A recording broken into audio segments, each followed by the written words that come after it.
Good afternoon friends, welcome to civil daily platform. हम लोग पढ़ाई लिखाई से रिलेटेड वीडियो हमेशा देखते रहते हैं। आज हम लोग एक टेस्ट का वीडियो देखने वाले हैं। आप लोग जानते हैं कि हम लोग किसी भी तरह का कंस्ट्रक्शन करें तो कंस्ट्रक्शन में सबसे ज़्यादा इंपॉर्टेंट मटेरियल हमारा कंक्रीट होता है, स्टील होता है। तो कंक्रीट का मजबूत होना बहुत ज़रूरी है, कंक्रीट के अंदर स्ट्रेंथ होना बहुत ज़रूरी है। तो उस स्ट्रेंथ को चेक करने के लिए अलग अलग टेस्टिंग सिविल इंजीनियरिंग में अवेलेबल है। तो उसमें से जो सबसे ज़्यादा कॉमन टेस्ट है, जो हमेशा डेली लाइफ में किसी भी कंस्ट्रक्शन से पहले करना चाहिए या किया जाता है, उसको आज हम लोग डिस्कस करेंगे। मेनली क्या होता है कि हम लोग अपना घर बनाते हैं तो जैसा मिस्त्री बोल रहा है उसके हिसाब से हम लोग सीमेंट, बालू, गिट्टी, पानी मिला करके हम लोग मसाला बना लिए, मसाला ही कहते हैं उसको प्रिपेयर कर लिए। और वो उस स्ट्रेंथ का है कि नहीं है, जितना स्ट्रेंथ होना चाहिए, तो वो हमको मालूम नहीं होता है। तो ज़रूरी है कि अगर हमारे पास अवेलेबिलिटी है तो हम उसको चेक कराएं कि उसका स्ट्रेंथ प्रॉपर है कि नहीं। तो आज उसी को हम लोग देखेंगे, परफॉर्म भी करेंगे और इलिका प्रॉपर्टीज़ के लिए जो है ये टेस्टिंग का हमारे पास सैंपल आया हुआ है, तो उसको हम लोग आज टेस्ट भी करेंगे। मेनली होता क्या है कि कंक्रीट में कुछ इस तरीके से क्यूब होता है, और इस क्यूब को हम लोग बनाते कैसे हैं। जब साइट में हमारे पास मान के चलिए कि कंक्रीट अवेलेबल है तो उस कंक्रीट को हम लोग इसमें फिल करते हैं। और इसका क्या साइज होता है साहिल सर? इसमें 150 mm, 150 mm, 150 mm और इसका डेप्थ भी 150 mm का होता है। तो इस डेप्थ में इसमें हम लोग पूरी तरीके से कंक्रीट को भर करके क्यूरिंग करते हैं। बिल्कुल। और 28 दिन के लिए इसको हम लोग छोड़ देते हैं पूरी तरीके से। इनिशियली हम लोग 7 डेज या 14 डेज, उसके बाद 28 डेज में हम लोग फुल्ली इसका स्ट्रेंथ तो डिपेंड करता है रिक्वायरमेंट कि आपको 7 डेज का स्ट्रेंथ चेक करना है कि आपको 28 डेज का चेक करना है। तो हम लोग जनरली छोटे मोटे कंस्ट्रक्शन में 2 बार स्ट्रेंथ चेक करते हैं, एक बार 7 डेज में और एक बार 28 डेज में। कहने का मतलब है कि क्यूब बनाने के बाद एक बार 7 दिन छोड़ के उसको टेस्ट कर लिए और एक बार 28 दिन के बाद टेस्ट कर लिए। तो कुछ इसमें इस तरीके से हम लोग मसाला भरे, इसको 28 दिन तक छोड़ दिए तो एक क्यूब निकल करके आया। और जब क्यूब निकल करके आया तो इसी क्यूब को हम लोग क्या करते हैं, कुछ इस तरीके से हमारे पास CTM का मशीन होता है, दोनों तरफ से कंप्रेसिव स्ट्रेंथ। सर बच्चों के नॉलेज के लिए ये भी हम लोग बता देंगे कि जो हमारे 28 डेज में जो स्ट्रेंथ निकलेगा वो कैरेक्टरिस्टिक स्ट्रेंथ बिल्कुल होता है, ठीक है। तो कैरेक्टरिस्टिक स्ट्रेंथ उसको हम लोग बोलेंगे। और इस तरीके से ये 15 सेंटीमीटर हो गया, ये 15 हो गया, ये 15 हो गया, और इसको प्रेस किया जाता है। और प्रेस करके इसको क्या करते हैं हम लोग, ब्रेक करते हैं। और ब्रेक करके हम लोग ये नोट करते हैं कि ये कितने स्ट्रेंथ को, कितना स्ट्रेंथ इसके अंदर है, ये देखने के लिए कितने लोड को ये झेल पाया। ठीक है, हम लोग एकदम आसान भाषा में बात करेंगे। और लास्ट में जब टेस्ट कंप्लीट हो जाएगा तो हमारा सिविल इंजीनियरिंग का कोड कैसे बताता है, क्या बताता है, उसको हम लोग लास्ट में डिस्कस कर लेंगे। और हम लोग स्ट्रेंथ को कैलकुलेट कैसे करेंगे वो सब हम लोग लास्ट में देख लेंगे। अभी हम लोग ये मान के चलते हैं कि आपको कुछ नहीं मालूम है और हम लोग इसको परफॉर्म करेंगे अच्छे से और आपको समझाने की कोशिश करेंगे। तो ये हमारा कुछ इस तरीके का क्यूब बन करके आया और इसको फिर हम लोग ऐसे टेस्ट करेंगे। कुछ छूट गया साहिल सर? नहीं, हमारा वो क्यूब एक ये तो मोल्ड है हमारा। इस मोल्ड पे हमें क्यूब वगैरह बना लेना है कंक्रीट का, और फिर आगे का टेस्टिंग प्रोसीजर जो है उसको आगे फिर हम लोग परफॉर्म करेंगे। चलिए, तो कंक्रीट का क्यूब हमारा रेडी है। हाँ, चला जाए? हाँ बिल्कुल, चलिए।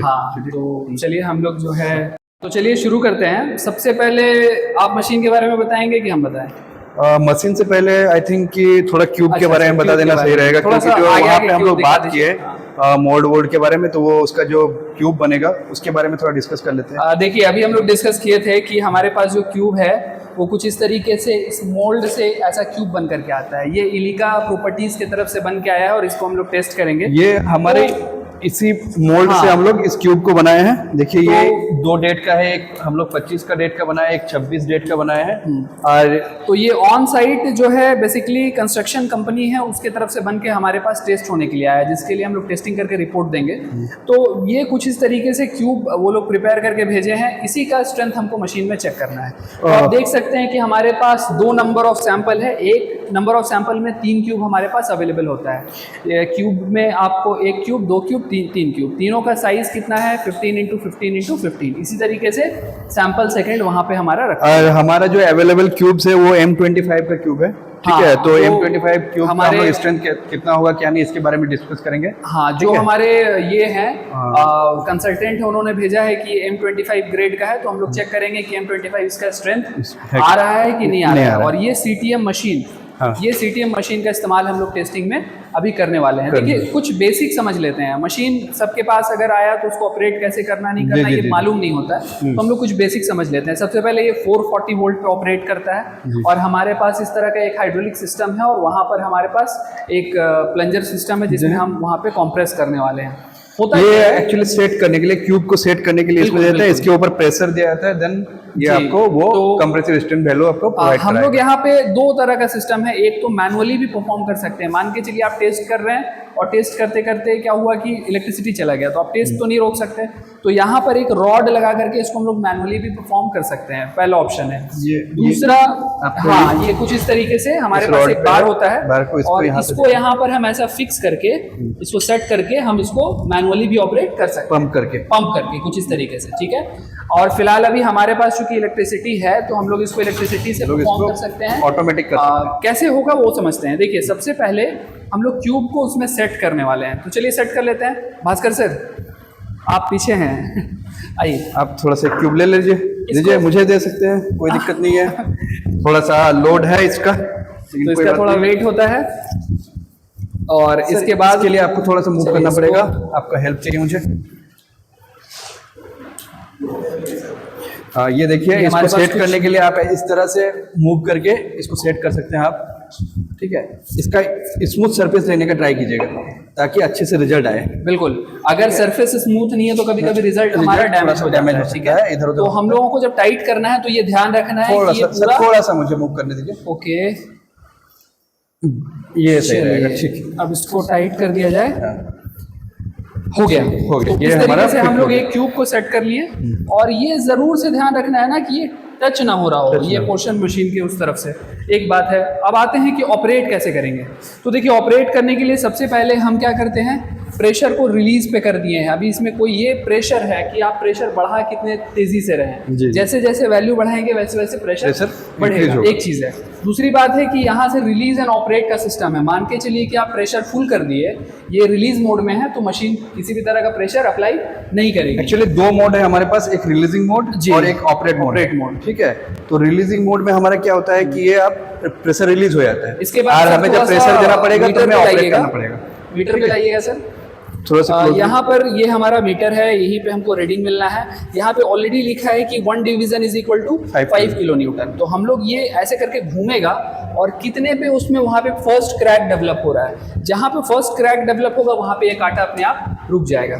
तो हम लोग अभी ये फिलहाल रेड है, मतलब चल नहीं रहा है मशीन। तो सबसे पहला काम करते हैं कि इसको रिलीज मोड में लेके आते हैं। ठीक है, ये हमारा पूरी तरीके से हम रिलीज मोड में ले आए और रिलीज मोड में लाने के बाद हम क्या किए, अपने ग्रीन बटन को प्रेस किए। अब देखिए मशीन चालू है, आप इसको 1 घंटे भी चलाएं फिर भी कोई रीडिंग आने वाला नहीं है, क्योंकि ये कौन से मोड में है, रिलीज मोड में है। और यहाँ पर क्या है, ये प्रेशर क्या है, अभी मिनिमम है। तो हम क्या करेंगे, सबसे पहले प्रेशर को बढ़ाएंगे। ठीक है, इस तरीके से हम क्या किए, प्रेशर को बढ़ा लिए, है ना, प्रेशर बढ़ गया। अभी लेकिन इसको हम ऑपरेट मोड में नहीं डाले हैं, तो ऑपरेट मोड में डालने से पहले यहाँ एक बार नीडल को अच्छे से चेक कर लेंगे और इसके बाद इसको हम ऑपरेट कर देंगे, ऑपरेट मोड में डालेंगे। और आप सर वहाँ नोट कीजिए कि वो क्रैक कब आ रहा है। जी बिल्कुल बिल्कुल, है ना, और जब क्रैक आएगा तो आप बताइएगा। चलिए, तो ये इसको हम ऑपरेट मोड में डाल दिए हैं। इसको अभी ऑपरेट होने दीजिए।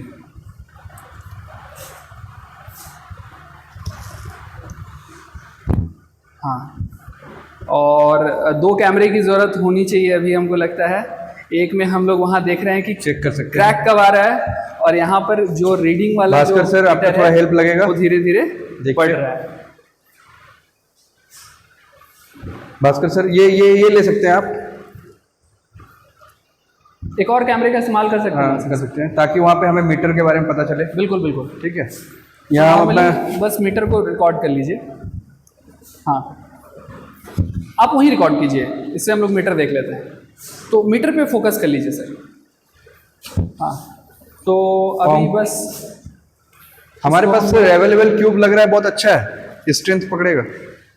प्रेस हो रहा है? हाँ, प्रेस तो हो रहा है, प्रेस तो हो रहा है।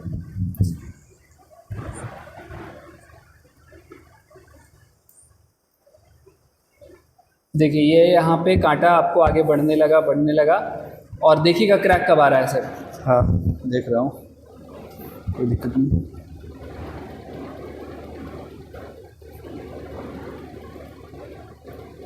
चलिए क्रैक हाँ, डेवलप सर, हो गया है, क्रैक आ रहा है, क्रैक आ रहा है, क्रैक डेवलप हो गया है। क्रैक बस देखिए, ये बस देख बस सकते हैं आप, क्रैक हो अब रहा आप है। यहाँ पे इसको रिलीज कर दिए। ये देखिए पूरा इधर से भी देख सकते हैं आप, इधर इस कोने पे क्रैक्स आ गया है, ये इधर क्रैक वैल्यू आ गया है पूरा, आपको यहाँ आप पर देख पा कुछ रहे इस होंगे, तरीके से ठीक है। आया। ये देखिए तो कोने पे देखिए, इस कोने से पता चलेगा आपको क्रैक के बिल्कुल बारे में, बिल्कुल। ये पूरा क्रैक हो गया है। अब वहाँ पे सर आपको लोड देख लेना है मीटर पे कि कितना लोड उस पे ऊपर बेयर हुआ। अब एक चीज़ बहुत इंपॉर्टेंट है, आपको समझना होगा कि हमने मशीन को बंद कर दिया, लेकिन अभी भी हमारा जो ये जो नीडल है ये घूम रहा था। ये बंद करने का रीज़न ये है कि जहाँ एक बार क्रैक डेवलप हो गया उसी स्पॉट पे हमको मशीन को बंद कर देना है, ना कि उसके कंप्लीट लोड को लेने तक उसको हमको रोक के रखना है ना। तो इस पॉइंट पे हमारा ये जो नीडल है ये हमारा इस पॉइंट पे पहुंचा, तो वहाँ पे आप देख सकते हैं क्रैक इस साइड से डेवलप हो चुका है, ठीक है। तो इस तरीके से हम क्यूब टेस्ट करते हैं। आप यहाँ से भी दिखा सकते हैं क्रैक डेवलप, यहाँ पे बहुत अच्छे से दिख पाएगा क्रैक कितना डेवलप हुआ है इस साइड पे। आप यहाँ पे दिखा सकते हैं, देखिए ये पूरा क्रैक हो चुका है, टोटली क्रैक, ठीक है। इससे पता हम लोग फिर अभी स्ट्रेंथ कैलकुलेट कर लेंगे। ठीक है।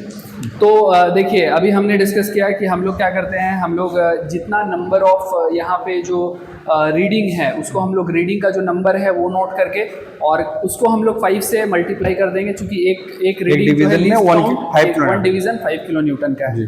तो यहाँ से हम लोग देखेंगे कि ये कितने लोड पे टूटा है। इसके बाद हमको एरिया पता है, एरिया 15 × 15, तो इसके अकॉर्डिंग हम लोग चेक करेंगे कि ये कितना जो लोड है वो उसको बियर किया है, ठीक है। तो ये सारा कैलकुलेशन हम लोग आगे PDF में डिस्कस करेंगे, ठीक है। तो अभी आपने पूरे के पूरे टेस्ट को देख लिया। चलिए टेस्ट को आपने देख लिया, समझ लिया। चलिए अब हम लोग कुछ बहुत इंपॉर्टेंट बातें, सारे जो हमारी बातें हैं उसको हम कंप्लीट करते हैं, और ताकि आपको टेस्ट का पूरा नॉलेज हो जाए। देखिए सबसे पहले हमारे लिए ज़रूरी ये है कि हम लोग ये समझें कि हमारा रीडिंग क्या है। एक्चुअली वीडियो में हमने सिर्फ एक सैंपल को टेस्ट किया, यानी कि ये जो आपको S1 दिख रहा है ना, ये हमारा वीडियो में रिकॉर्ड हुआ था। और इसके बाद चूँकि हमें रिपोर्ट सबमिट करनी है तो हमने S1 के बाद S2 को टेस्ट किया, S2 के बाद S3 को टेस्ट किया। इसी तरीके से हमने 26 तारीख वाला जो नेक्स्ट सैंपल 3 रखा था उसके लिए हमने 3 सैंपल को टेस्ट किया। तो टेस्ट करने में देखिए आप वहाँ पे जो मीटर था उसमें आप देख रहे थे कि हमारा जो एक डिवीज़न है, वहाँ पर एक डिवीज़न है वो कितने का था, एक डिवीज़न 5 किलो न्यूटन का था, ठीक है। तो इस तरीके से हमारे पास जो रीडिंग आया है वो 110 डिवीज़न आया, 116 आया, 129 आया। सेकेंड सैंपल के लिए 141 आया, 153 आया, 140 आया। तो ये रीडिंग से हम लोग स्ट्रेंथ कैसे कैलकुलेट करते हैं उसको यहाँ पे सीख लेते हैं। देखिए बेसिकली क्या है ना कि अगर आप स्ट्रेंथ कैलकुलेट करना चाहते हैं, जो भी स्ट्रेंथ आप कैलकुलेट करना चाहते हैं, तो वो बेसिकली क्या है, वो आपका लोड बाय एरिया होता है, load by cross sectional area, ठीक है। तो लोड हमारा कितना है भाई, हमारा यूनिट कितना आया है, डिवीज़न कितना आया है, 110 पहला वाला मान लेते हैं, और एक डिवीज़न कितने का है, 5 किलो न्यूटन का है। जब आप इसको न्यूटन में कन्वर्ट कीजिए तो 1000 से मल्टीप्लाई कर दीजिए, और नीचे mm में लिखिएगा तो यहाँ लिखिएगा 150 क्रॉस 150। तो इसको जब आप कैलकुलेट करेंगे ना, ये पूरा टर्म जब आप कैलकुलेट करेंगे तो आपको स्ट्रेंथ कितना मिलेगा, 24.44। उसी तरीके से अगला स्ट्रेंथ कितना मिला, 25.77, 28.66। सेम यहाँ पे आएंगे 31.33, 34 और 31.11, ठीक है। अब हम लोग आगे का डिस्कशन चालू करते हैं। देखिए बेसिकली हम लोगों को अब ये भी समझ लेना चाहिए कि हम लोग जब टेस्ट करते हैं तो हमें क्या क्या ज़रूरत होता है। सबसे पहला आपको ये समझना है कि अगर अपरेटस रिक्वायर्ड में अगर हम बोलें तो सबसे पहले हमें किस चीज़ का ज़रूरत है, सबसे पहले हमें ज़रूरत है मोल्ड का, ठीक है। मोल्ड का रिक्वायरमेंट है। अब मोल्ड जो है हमारा हम लोग पहले भी डिस्कस किए थे, तो मोल्ड दो तरह का होता है। एक तो आपका 150 क्रॉस 150 क्रॉस 150 यानी 150 150 150 mm का क्यूब होता है। दूसरा आपका 100 mm गुना 100 mm गुना 100 mm का क्यूब का साइज होता है। ये छोटा वाला भी अवेलेबल होता है। देखिए हम लोग जनरली IS कोड के अकॉर्डिंग 150 150 150 को इस्तेमाल करते हैं, है ना। लेकिन कभी कभी क्या होता है कि हमारे पास जो एग्रीगेट का साइज है वो 20 mm से कम है, 20 mm से कम है, तो वहां पर हम लोग अपना ये 100 वाला इस्तेमाल कर सकते हैं। बात एक ये है। सेकंड, हमें जो सेकंड चीज का जरूरत होता है वो हमारा टेम्पिंग रॉड या फिर आप बोल सकते हैं नीडल वाइब्रेटर का, ठीक है, नीडल वाइब्रेटर का। तो देखिए बात यह है कि जब आप टेम्पिंग रॉड या नीडल वाइब्रेटर इस्तेमाल कर रहे हैं तो क्यूब बनाने का प्रोसेस है ये, हमारे पास तो क्यूब बन के आया था। तो इसमें क्या है ना कि एक ये जो आपका मोल्ड है ना, इस मोल्ड में हम लोग जो कंक्रीट भर रहे हैं कास्टिंग के टाइम, तो इसको 3 लेयर में भरते हैं। कोड बुक हमारा बोलता है कि इसको कितने लेयर में भरना है, 3 लेयर में भरना है। एक लेयर में पहले कितना भरेंगे, 50 mm। उसके बाद टेम्पिंग रॉड का इस्तेमाल करेंगे और इसको जो है कुल मिलाकर के 25 बार इसको टेम्पिंग रॉड से टेम्प करेंगे, फिर एक लेयर भरेंगे, फिर एक लेयर भरेंगे, और फाइनल वाले सरफेस को क्या करेंगे, करनी का इस्तेमाल करेंगे, ट्रॉवेल का इस्तेमाल करेंगे और इसको स्मूथ कर देंगे। ठीक है, स्मूथ होना बहुत जरूरी है। या फिर हम लोग चाहें तो 3 लेयर में नीडल वाइब्रेटर का भी इस्तेमाल कर सकते हैं। ठीक है, अब आते हैं थर्ड पॉइंट पे। थर्ड पॉइंट हम लोगों को ये समझना है कि देखिए ये जो क्यूब टेस्ट हो रहा है ना, इसमें जो कोड बुक इस्तेमाल होता है, तो क्यूब टेस्ट में कभी भी IS 456 का इस्तेमाल नहीं हो रहा है, IS 516 का इस्तेमाल होता है। ठीक है, आप चाहें तो 516 को डाउनलोड कर सकते हैं और देख सकते हैं। इसके बाद जो है हमें ये ध्यान रखना है कि जब आप क्यूब बना लो, ठीक है, फोर्थ पॉइंट में आप जब मान के चलो कि आपने क्यूब बना लिया, तो उस क्यूब को बनाने के बाद आपको जो है क्या करना है, उस क्यूब को प्रिपेयर करने के बाद सबसे पहले आफ्टर 1 आवर आपको इसको 1 डे के लिए, यानी 1 डे के लिए आप इसको क्या करेंगे, आप गनी बैग से क्यूरिंग करेंगे। मतलब कि जो बोरा होता है ना, बोरा से इसको भिगा करके ढक देंगे, और जब 1 दिन पूरा हो जाएगा तो उसके बाद मोल्ड को रिमूव करेंगे, यानी जो मोल्ड है उसको रिमूव करेंगे, और रिमूव करने के बाद इसको पानी में, आपका जो भी लैब में अगर कर रहे हैं तो टैंक बना है तो उसमें टैंक में इसको क्यूब को डाल देंगे। कितने दिन के लिए, 28 डेज के लिए। ठीक है, अब डिपेंड करता है कि आपका जो स्ट्रेंथ रिक्वायरमेंट है वो 7 डेज में है या 28 डेज में है। देखिए कॉन्क्रीट 3 फेज में इसका टेस्ट किया जा सकता है, 7 डेज, 14 डेज, 28 डेज। अब आपसे डिमांड कब का किया जा रहा है उसके अकॉर्डिंग हम लोग टेस्ट करते हैं। तो हमारा कॉन्क्रीट क्यूब कितने दिन वाला था, 28 दिन वाला था। एक चीज और ध्यान रखना है, जो पानी में डालेंगे उसका टेम्परेचर जो है वो 27 डिग्री ±2 डिग्री सेल्सियस के बीच में होना चाहिए।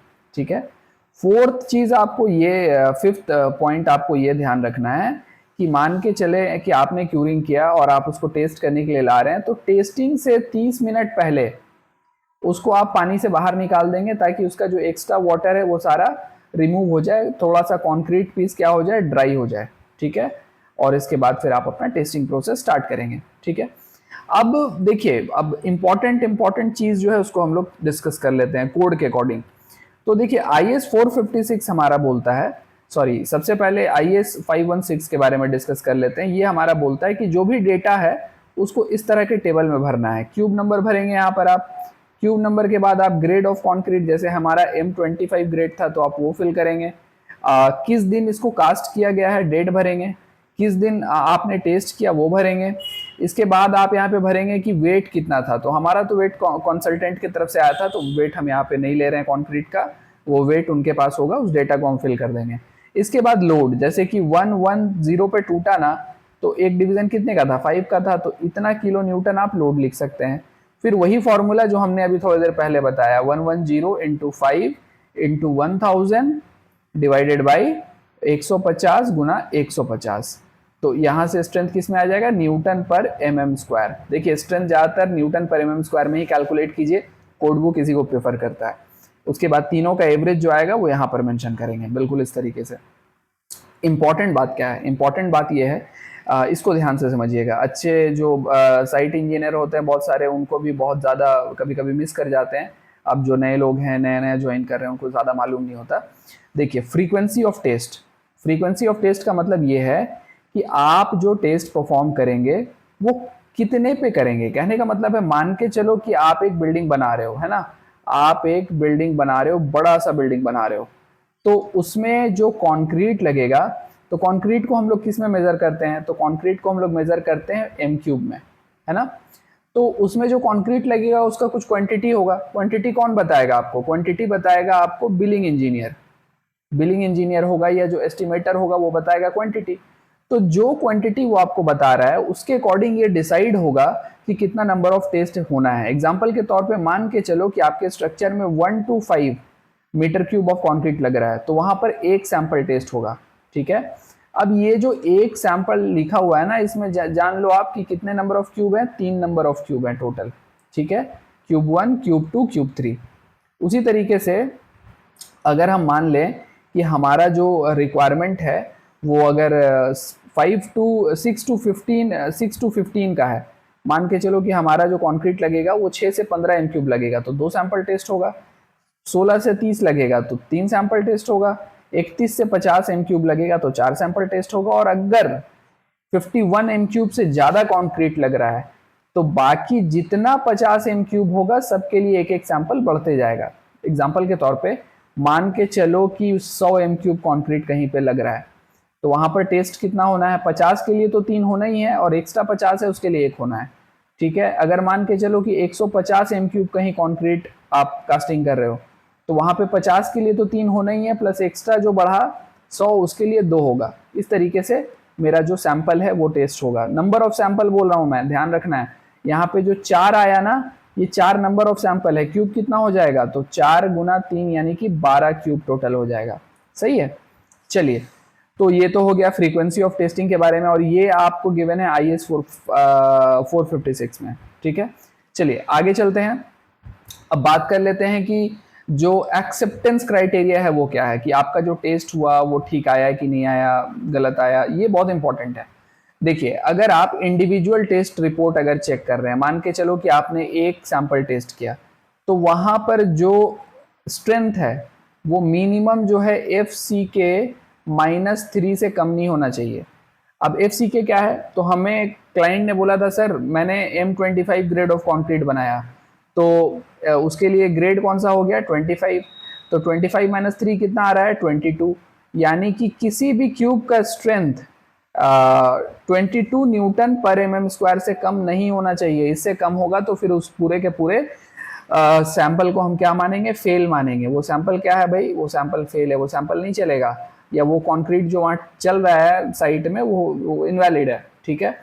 अगर आप group of non overlapping consecutive जो है उसके लिए अगर आप कर रहे हो, रिजल्ट कंपेयर कर रहे हो, तो आपका जो स्ट्रेंथ है वो FCK प्लस 0.825 सिग्मा यानी कि स्टैंडर्ड डेविएशन, इससे ज़्यादा होना चाहिए, या फिर FCK +3 से ज़्यादा होना चाहिए उसका जो एवरेज है। FCK +3 का मतलब है FCK कितना है, 25 और 3 यानी 25 3 कितना हो जा रहा है, 28। तो आपका जो एवरेज स्ट्रेंथ है वो 28 से क्या होना चाहिए, ज़्यादा होना चाहिए। 28 नहीं, एक्चुअली ये दोनों को कंपेयर करेंगे और इसमें से जो वैल्यू बड़ा आएगा ना उसी वैल्यू के लिए हम लोग ये सारा कुछ जो उसको है उसको हम लोग मान करके चलेंगे, है ना। तो ये सारी इंपॉर्टेंट बात सब कुछ हम लोग डिस्कस कर लिए। उम्मीद है आपको वीडियो अच्छा लगा होगा। हमने कॉन्क्रीट के कंप्रेसिव स्ट्रेंथ टेस्ट को पूरी तरीके से कवर किया है। अगर आपको कहीं भी कुछ डाउट होता है तो आप कमेंट में लिख सकते हैं, और भी इस तरह के informative video, civil engineering video देखने के लिए आप चैनल को सब्सक्राइब कर सकते हैं। मिलते हैं अगले वीडियो में। बहुत बहुत शुक्रिया।